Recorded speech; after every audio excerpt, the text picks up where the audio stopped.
Nabi Muhammad Shallallahu Alaihi Wasallam dilahirkan pada tahun Gajah, di mana Abrahah menyerang Ka'bah untuk menghancurkan Ka'bah sehingga dijatuhi oleh Allah Subhanahu Wa Taala batu-batu dari neraka. Diabadikan dalam Al-Quran, alam taro kaifa fa'ala rabbuka bi ashabil fil. Pada tahun itu namanya tahun Gajah. Nah, di tahun itu Rasulullah Shallallahu Alaihi Wasallam dilahirkan. Ketika Rasulullah Shallallahu Alaihi Wasallam sudah dilahirkan, menghirup nafas di bumi ini, sudah tidak bisa melihat ayahnya karena ayahnya sudah meninggal dunia. 6 hari Rasulullah Shallallahu Alaihi Wasallam disusui oleh ibunya yang bernama Sayyidah Aminah, lalu harus berpisah dengan ibunya, lalu dibawa kepada suku Sa'di, suku Sa'diyah oleh Halimah As-Sa'diyah. 4 tahun Rasulullah Shallallahu Alaihi Wasallam di suku Sa'diyah baru merasakan bahwasanya Halimah ini seperti ibunya, harus berpisah dengan Halimah. Rasulullah dikembalikan kepada ibunya. 2 tahun bersama ibunya Rasulullah diajak ke Yathrib yang sekarang menjadi Madinah. Dulu namanya adalah Yathrib. Rasulullah 2 tahun bersama ibunya Aminah. Dibawa Rasulullah oleh Aminah ke Yathrib atau ke Madinah. Di sana Rasulullah merasakan kalau ini adalah ibu saya, ini adalah orang yang melahirkan saya, ini adalah istri dari ayah saya. Kemudian Rasulullah di sana berlatih pedang, Rasulullah di sana berlatih berenang, Rasulullah di sana berlatih memanah. Pulang dari Yathrib di tengah-tengah perjalanan, yaitu tempatnya namanya Abwa, Sayyidah Aminah sakit. Dan sakit itu semakin parah sehingga Sayyidah Aminah pun harus meninggalkan Rasulullah Shallallahu Alaihi Wasallam kecil. Pada saat itu Rasulullah masih berumur 2 tahun. Dan Rasulullah Shallallahu Alaihi Wasallam menyaksikan ibunya dikubur di Abwa. Anak kecil itu yang berumur 6 tahun melihat ibunya dikubur di Abwa. Kemudian Rasulullah dibawa oleh Ummu Aiman Barokah Al-Habasyiyah ke Makkah, lalu diserahkan kepada kakeknya. Terasa sosok pengganti ayah dan ibunya sudah ada pada kakeknya. 2 tahun bersama kakeknya sudah merasakan keindahan bersama kakeknya. Rasa sedih yang ditinggalkan oleh ibunya sudah terobati dengan hadirnya kakeknya, namanya siapa? Abdul Muthalib. Namun Abdul Muthalib pun harus meninggalkan lebih cepat Rasulullah Shallallahu Alaihi Wasallam. Dan Rasulullah pun melihat kakeknya Abdul Muthalib ini dikuburkan. 8 tahun Rasulullah sudah harus menyaksikan betapa sedihnya, betapa susahnya kehidupan. Ketika lahir sudah tidak melihat ayahnya, sudah kehilangan ibu asuhnya, kemudian kehilangan ibu kandungnya, kemudian kehilangan kakek yang merawatnya. Kemudian hak asuh pun dipegang oleh pamannya, yaitu Abu Thalib, salah satu anak dari Abdul Muthalib, kakaknya Abdullah. Abu Thalib yang hidupnya fakir, lagi banyak anak. Hidupnya dalam keadaan miskin, lagi banyak anak. Itulah Abu Thalib yang merawat Rasulullah Sallallahu Alaihi Wasallam. Sampai umur 24 tahun Abu Thalib mengatakan kepada Rasulullah, "Ya Muhammad, kamu sudah melihat kefakiran yang melanda keluarga kita. Apa sehendaknya kamu mencari pekerjaan?" Kemudian Rasulullah bertanya kepada pamannya, "Ayyuhal am, wahai pamanku, pekerjaan apa kiranya yang sudi saya kerjakan?" Kemudian pamannya mengatakan, "Kamu pergi ke tempatnya Khadijah. Khadijah biasanya itu menyewa laki-laki untuk memperdagangkan dagangannya di negeri Yaman dan Syam. Barangkali kamu bisa diterima di sana." Berangkat Rasulullah Shallallahu Alaihi Wasallam ke rumahnya Khadijah. Sampai di pintu gerbangnya Khadijah bertemu dengan Maisarah, yaitu budaknya Khadijah, pembantunya Khadijah. Kemudian mengatakan, "Ya Muhammad, mau hendak kemana engkau?" "Saya hendak ke rumahnya Khadijah untuk melamar pekerjaan." "Tunggu di sini," kata Maisarah. Maisarah masuk ke dalam rumahnya Khadijah. Kemudian Maisarah mengatakan, "Ya Sayyidati, wahai tuan putriku, di luar ada Muhammad melamar." Kemudian Khadijah mengatakan, "Melamar siapa? Melamar saya atau melamar apa?" Karena emang Khadijah itu sudah menanti-nanti Muhammad itu melamarnya. Bangsawan melawar Khadijah, tapi Khadijah menolaknya. Orang kaya melamar Khadijah, Khadijah menolaknya. Pemimpin-pemimpin Quraisy melamar Khadijah, Khadijah menolaknya. Karena Khadijah yang ditunggu hanyalah Muhammad Sallallahu Alaihi Wasallam. Karena Khadijah sudah tahu bahwasanya Muhammad ini akan menjadi seorang pemimpin umat yang Khadijah belajari dari pamannya, yaitu Waraqah bin Naufal. Pamannya Waraqah bin Naufal adalah seorang pembaca kitab umat-umat terdahulu, yaitu Zabur, Taurat dan juga Injil. Jadi Waraqah bin Naufal sangat paham ciri-ciri Nabi yang akan diutus akhir zaman, dan itu diceritakan kepada Khadijah, dan Khadijah menyangka itu adalah Muhammad sallallahu alaihi wasallam. Dia datang ke sini melamarku atau mau ngapain? Enggak ya Sayyidati, enggak, wahai tuan putriku. Muhammad ke sini ingin melamar pekerjaan, langsung diterima. Muhammad langsung diterima, tapi Muhammad ingin bertemu dengan engkau dulu. Kemudian Rasulullah sallallahu alaihi wasallam disuruh oleh Masyarah untuk masuk ke rumahnya Khadijah, mengetuk pintu Rasulullah. Kemudian dibuka pintunya oleh Khadijah, dan Khadijah ketika melihat wajah Rasulullah sallallahu alaihi wasallam terdiam yang agak lama. Melamun, ternyata ini adalah sosok yang selama ini saya nanti-nantikan. Ternyata ini adalah sosok yang selama ini diceritakan oleh paman saya, sekarang berada di hadapan saya. Tapi bukan untuk melamar saya, tapi melamar pekerjaan saya. Belum Nabi Muhammad SAW mengatakan saya datang ke sini untuk melamar pekerjaan, Khadijah mengatakan kamu sudah diterima wahai Muhammad. Rasulullah bingung maksudnya apa? Kok isi-isi langsung diterima? Kamu sudah diterima wahai Muhammad, pulanglah besok berangkat ke sini lagi, engkau berangkat bersama Maisarah ke negeri Syam untuk memperdagangkan dagangan saya. Rasulullah pun pergi. Khadijah melihat Rasulullah dari belakang sampai terakhir bayangan Rasulullah pun diperhatikan. Di sebelahnya ada temannya yaitu Nafisah binti Abdillah. Melihat gelagatnya Khadijah, kayaknya ada yang aneh ini. Nafisah temannya Khadijah ini kayaknya ada yang aneh. Tapi kecurigaannya Sayyidah Nafisah dipendam dulu, belum bertanya. Kemudian Maisarah dipanggil, Maisarah, siapkan kuda terbaik di Makkah, beli kuda terbaik semahal apapun orang menjual kuda itu beli. Beli onta terbaik semahal apapun onta itu beli. Beli perlengkapan terbaik dalam bepergian semahal apapun itu beli. Karena yang akan menunggangi besok adalah sang pemimpin umat. Maisarah bingung, pemimpin apa? Wong kere. Orang miskin tadi yang datang ke sini. Tapi Maisarah ikut aja apa yang diperintahkan oleh Khadijah. Besoknya pergi. Di dalam kepergiannya Rasulullah ke Syam, ke Syria, Khadijah selalu menanti-nanti membuka pintu barangkali Muhammad sudah datang. Membuka pintu barangkali Muhammad sudah datang. Lari keluar barangkali Muhammad sudah datang, padahal baru pergi beberapa hari. Tentunya belum sampai ke Syam. Khadijah sudah khawatir barangkali Rasulullah sudah datang. Begitu terus sampai Rasulullah SAW pulang dalam keadaan selamat. Lalu Maisarah dipanggil oleh Khadijah, apa yang terjadi pada Muhammad? Ceritakan semuanya yang terjadi kepada Muhammad. Kemudian diceritakan semuanya bahwasanya ada batu yang menggelinding dari tebing berhenti di hadapan Rasulullah mencium kaki Rasulullah SAW.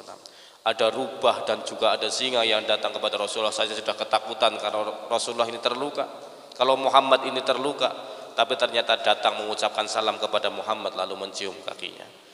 Kami kepanasan di padang pasir, tiba-tiba ada awan menaungi kita. Khadijah semakin cinta sama Rasulullah. Tapi ini adalah untung yang sudah kami bawa ya Sayyidati. Ini untungnya dalam jual beli kami di Syam, ini untungnya, enggak peduli untung saya. Bawa sana untungnya. Saya enggak peduli dengan uang ini. Saya memperdulikan Muhammad sallallahu alaihi wasallam. Nafisah akhirnya bertanya, apakah a'asyadti bi Muhammad? Apa kamu cinta dengan Rasulullah, dengan Muhammad ya Khadijah? Iya, tapi apakah pantas seorang perempuan itu melamar laki-laki? Pantas saja, kenapa tidak? Kalau kamu tidak segera melamarnya, maka akan dilamar oleh orang lain. Kemudian Nafisah binti Abdillah datang kepada Abi Thalib. Ya Abu Thalib, sesungguhnya Khadijah ingin mempersuami Muhammad. Terus bagaimana Muhammad itu fakir, Khadijah itu kaya? Tidak urusan masalah harta. Khadijah akan menjadi istri yang baik untuk keponakanmu wahai Abu Thalib. Kemudian bilang sama Rasulullah kepada Muhammad, Abu Thalib, ya Muhammad, kowe gelem apa nikah karo Khadijah? Bingung Rasulullah sallallahu alaihi wasallam. Kenapa? Saya siapa? Saya hanya seorang fakir, saya seorang anak yatim, saya tidak terkenal. Bagaimana saya bisa menikah dengan seorang putri, seorang yang kaya raya, yang menolak bangsawan? Tapi Rasulullah pun karena dipaksa oleh Abu Thalib akhirnya mau. Gelem bae kowe, berarti kan iki kowe. Kapan mana? Akhirnya Rasulullah nurut apa yang dikatakan oleh Abu Thalib, menikahlah dengan Rasulullah sallallahu alaihi wasallam Khadijah. Ketika hendak menikah Rasulullah itu bingung, ini saya itu bagaimana nasib saya kok menikah dengan orang kaya, kok menikah dengan bangsawan, ini bagaimana nasib saya? Tapi ketika sudah satu atap dengan Rasulullah, gundahnya Rasulullah pun hilang. Karena Khadijah menjadi istri yang cerdas, bijaksana, dan tidak menampilkan kekayaannya dan tidak menampilkan kebangsawanannya. Bahkan dalam riwayat ketika Khadijah sedang sakit parah, Rasulullah pulang dari dakwah di mana pundaknya penuh dengan debu, rambutnya penuh dengan debu. Rasulullah dibukakan pintunya, yang didapati Khadijah Rasulullah dalam keadaan senyum. Seolah-olah Rasulullah tidak mendapati kesusahan dalam dakwahnya. Begitu juga Khadijah menyambut Rasulullah dalam keadaan senyum, sehingga Rasulullah tidak mengetahui bahwasanya Khadijah sedang sakit parah. Shallallahu ala Nabi Muhammad. Karwane jenengan ngoten niku napa mboten Pak Bu? Kepengen duwe garwa kados Khadijah? Pengen ya dadi Muhammad. Jadi yo kaya Muhammad sallallahu alaihi wasallam. Nek cemburut bae berarti jenengan urung melu Kanjeng Nabi Muhammad sallallahu alaihi wasallam. Rasulullah bahagia dan kebahagiaan itu semakin terpenuhi dengan hamilnya Khadijah. Lahirlah Khadijah melahirkan anak pertama putra yang diberi nama Qasim. Namun Qasim tidak lama hidup di dunia sehingga 6 bulan sudah harus meninggalkan Rasulullah sallallahu alaihi wasallam. Kemudian Khadijah hamil lagi, melahirkan anak laki-laki yang kedua yang bernama Abdullah. Abdullah pun senasib dengan Qasim. 6 bulan setelah menghirup udara di dunia ini meninggal dunia. Kemudian Rasulullah dikaruniai 4 anak perempuan. Yang pertama adalah Zainab, yang kedua adalah Ruqayyah, yang ketiga adalah Ummu Kulthum, yang keempat adalah Fatimah. Di mana anak perempuan pada saat itu di Quraisy adalah aib. Kebanyakan orang Quraisy ketika mempunyai anak perempuan, mereka membawa anak itu lalu dikubur hidup-hidup. Rasulullah mempunyai anak perempuan 4. Di situasi di mana Quraisy menganggap mempunyai anak perempuan adalah sebuah bencana. Bahkan diriwayatkan banyak anak perempuan digalikan kuburnya, lalu sang ayah dibersihkan oleh anak perempuan dari pundaknya debunya. Tapi ternyata yang membersihkan itu akan dikubur di dalam kubur itu karena malu mempunyai anak perempuan.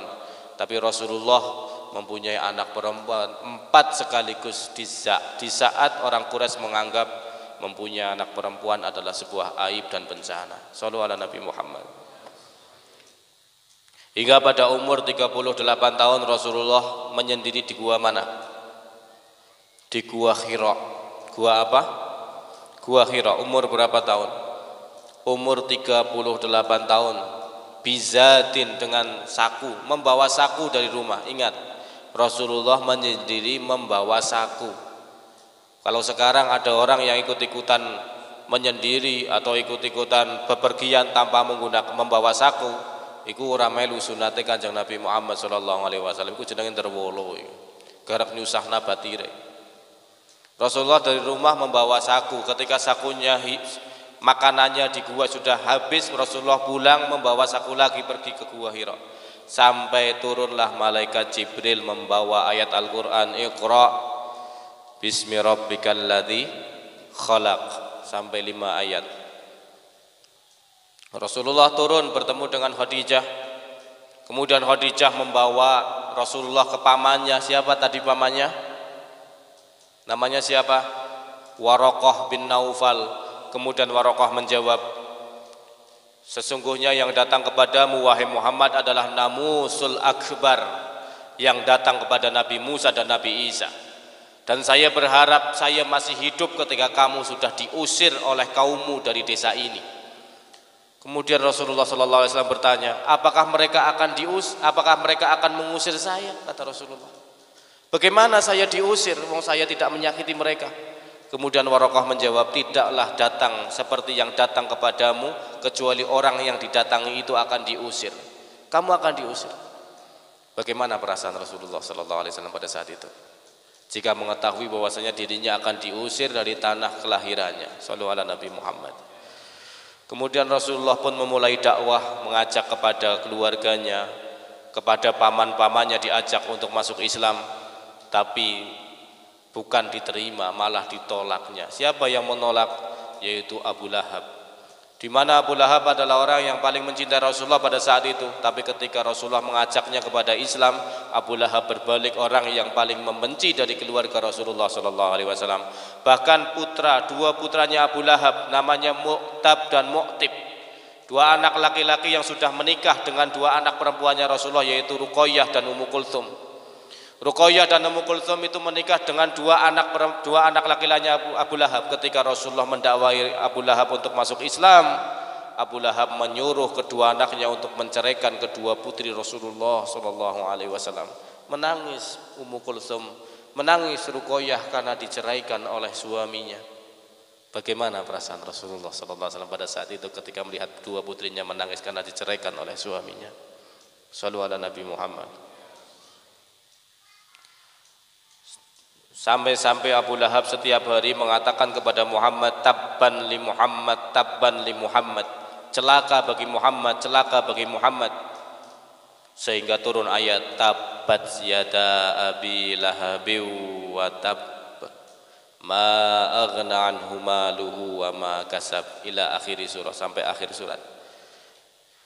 Pada tahun 3 kenabian Rasulullah, berarti pada umur 43 tahun, turun ayat fasda bima tu'mar wa'arid 'anil musyrikin.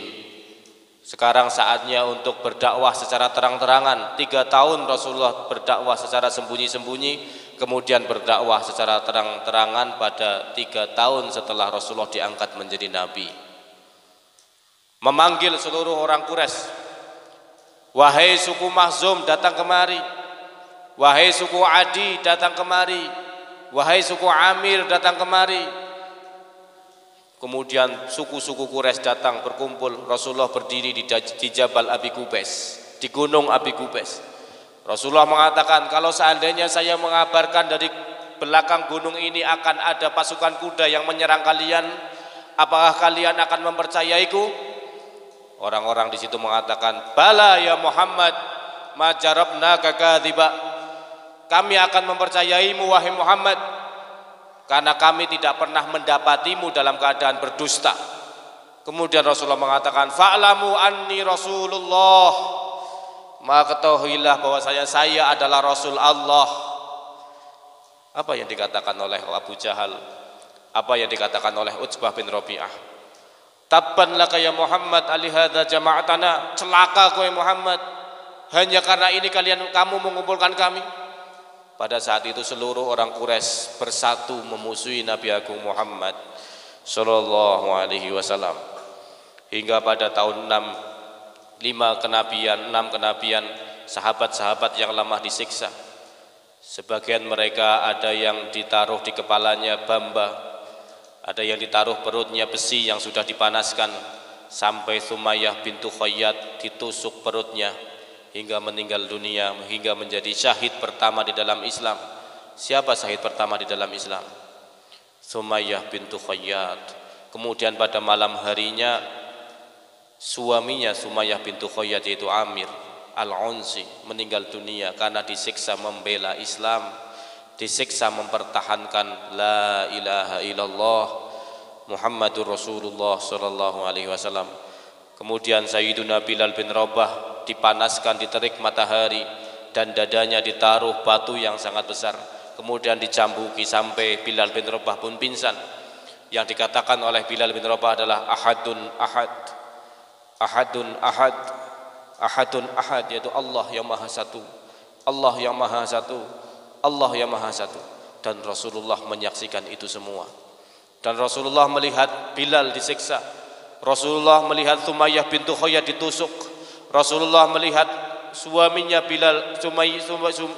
Sumayyah bintu Khayyat dipanasi perutnya dengan api, dengan besi yang sudah dipanasi dengan api sehingga meninggal dunia. Sallallahu alaihi wasallam. Shallu ala Nabi Muhammad. Hingga pada tahun 7 kenabian, Rasulullah dan Bani Hashim keluarganya, yaitu keluarga Rasulullah dari suku Hashim, diisolasi dalam lembahnya Bani Hashim. Di sana tidak boleh ada orang yang menikahkan dengan keluarganya Rasulullah, tidak ada yang boleh jual beli dengan keluarganya Rasulullah, tidak ada yang boleh tanya dengan keluarga Rasulullah, tidak boleh ada yang jawab jika ada keluarganya Rasulullah bertanya, sampai keluarganya Rasulullah menyerahkan Rasulullah untuk dibunuh. 3 tahun diisolasi, Rasulullah melihat orang tua kelaparan, Rasulullah melihat anak-anak menangis karena kelaparan. Hingga pada tahun ke-9 kenabian, perjanjian zalim itu yang ditaruh di dalam Ka'bah dimakan oleh rayap, yang tersisa hanya lafaz bismillah. Yang tersisa hanya lafaz bismillah. Hingga Rasulullah keluar dari isolasi selama 3 tahun. Bahkan diriwayatkan Rasulullah tidak makan dalam isolasi itu dalam 3 tahun kecuali makanan yang diantar oleh Bilal yang ditaruh di ketiaknya. Karena takut kelihatan orang Quraisy, kalau sampai ketahuan maka makanannya akan disita, ditaruh di ketiaknya. Bagaimana makanan yang sudah ditaruh di ketiak dimakan oleh Rasulullah sallallahu alaihi wasallam? Saking laparnya, saking tidak ada makanan yang harus dimakan oleh Rasulullah sallallahu alaihi wasallam. Bahagia Rasulullah ketika keluar dari isolasi selama 3 tahun. Nyata-nyatanya kebahagiaan itu harus sirna, karena paman yang selama ini membela Rasulullah harus meninggalkan Rasulullah sallallahu alaihi wasallam.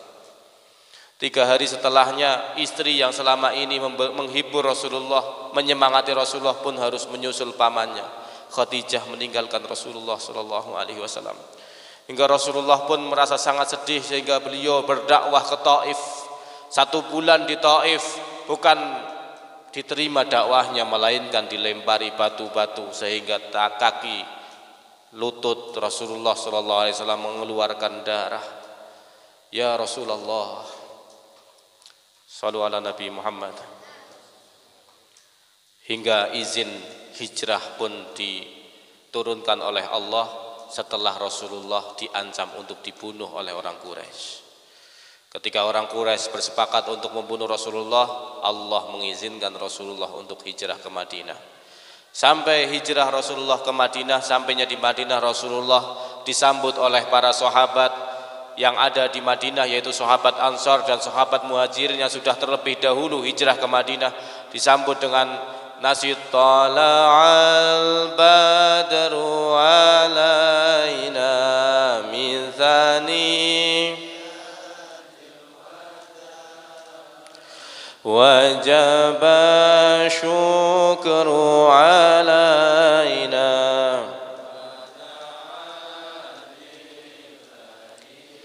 Bahagia Rasulullah sallallahu alaihi wasallam ketika melihat sahabat Muhajirin dan Ansar di Madinah. Mereka saling senyum, mereka saling tolong menolong. Bahagia hati Rasulullah. Tapi kebahagiaan itu terkikis ketika salah satu sahabat terbaiknya, yaitu Sayyidina Utsman bin Maz'un, harus meninggalkan Rasulullah, meninggal dunia. Di tahun kedua setelah Rasulullah hijrah, perang Badar. 313 pasukan muslim melawan 1000 lebih pasukan kafir dan dimenangkan oleh pasukan Islam. Abu Jahal terbunuh, Umayyah bin Khalaf terbunuh, Utsbah bin Rabi'ah terbunuh yang sempat menaruh kotoran di tengkuk Rasulullah SAW terbunuh. Para kaum Quraisy yang dulu menyakiti Rasulullah semuanya terbunuh di perang Badar. Bahagia Rasulullah dengan kemenangan itu, bahagia muslimin dengan kemenangan itu. Kemudian dengan bahagia Rasulullah pulang dari Badar ke Madinah. Sampai di Madinah Rasulullah disambut oleh Utsman bin Affan. Utsman bin Affan mengatakan, ya Rasulullah, inna bintaka Ruqayyah qad tuwfiyat. Sesungguhnya salah satu putrimu Ruqayyah telah meninggal dunia ya Rasulullah. kebahagiaan, kemenangan di perang Badar sirna karena meninggal salah satu putri Rasulullah sallallahu alaihi wasallam. Pada tahun 3 Hijriah terjadi perang Uhud di mana kekalahan menimpa kaum muslimin. Rasulullah terluka, gigi geraham Rasulullah patah, pipi Rasulullah terluka, sahabat-sahabat banyak yang meninggal, hingga salah satu paman Rasulullah, yaitu siapa? Hamzah, salah satu paman Rasulullah sallallahu alaihi wasallam pun harus syahid di perang Uhud. Sampai-sampai Rasulullah itu menangis ketika melihat wajah Hamzah, hidungnya sudah dipotong, bibirnya dipotong, telinganya dipotong, dadanya dibelah, dan hati dan jantungnya dikeluarkan.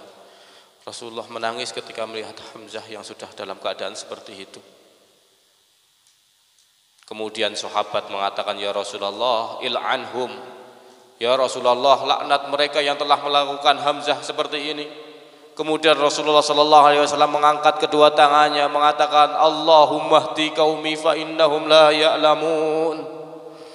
Ya Allah, berikanlah petunjuk kepada umatku, sesungguhnya mereka tidak mengetahui betapa kejamnya dan kejinya melakukan perbuatan seperti ini. Shallu ala nabiyyikum Muhammad. Rasulullah tidak mencaci, Rasulullah tidak melaknat, melainkan mendoakan agar mereka yang telah membunuh pamannya mendapatkan hidayah. Shallu ala Nabi Muhammad. Pulang dari perang Uhud dengan sedih karena pamannya sudah tidak pulang bersama Rasulullah sallallahu alaihi wasallam. Sudah dikubur di lembah Uhud. Kemudian 1 tahun setelahnya, ibu sambung Rasulullah, yaitu Fatimah bintu Asad, istrinya Abu Thalib yang merawat Rasulullah, meninggal dunia. Bahkan Rasulullah sampai masuk ke dalam liang lahatnya dan tidur di liang lahatnya, lalu mengatakan, ya Allah, ampunilah ibu saya ini, karena dialah yang telah merawat saya dari kecil sampai saya dewasa. Sambil menangis Rasulullah berada di dalam kubur tersebut. Kemudian 1 tahun setelahnya meninggal salah satu putrinya, yaitu salah satu cucunya dari putrinya, yaitu Abdullah. Setelah Abdullah meninggal, menyusul putrinya yaitu Zainab meninggal dunia. Kemudian pada tahun 7 Hijriah datang sepupu Rasulullah namanya Ja'far bin Abi Thalib, kakaknya Ali bin Abi Thalib. Sampai-sampai Rasulullah mengatakan, betapa bahagianya Ja'far datang pada hari ini, sampai-sampai saya tidak mengetahui mana yang lebih membahagiakan saya, antara penaklukan Khaybar dan datangnya Ja'far. Rasulullah sangat bahagia.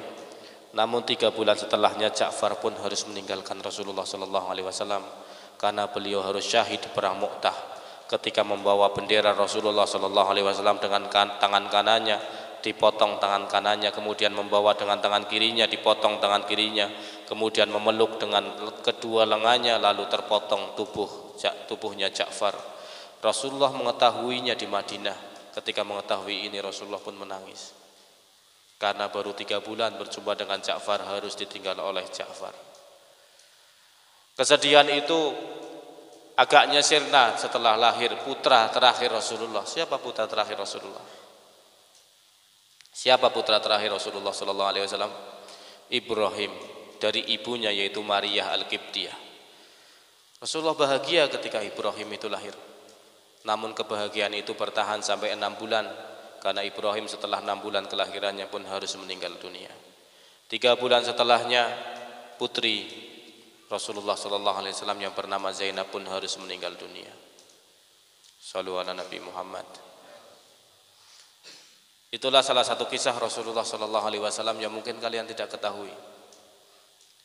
Yang semoga dengan mendengarkan kisah Rasulullah semakin bertambah cinta kalian kepada Rasulullah, semakin bertambah rindu kalian kepada Rasulullah sallallahu alaihi wasallam, hingga akhirnya Rasulullah meninggal dunia, yang insyaallah kisah meninggal dunia Rasulullah sallallahu alaihi wasallam akan diceritakan besok malam Selasa.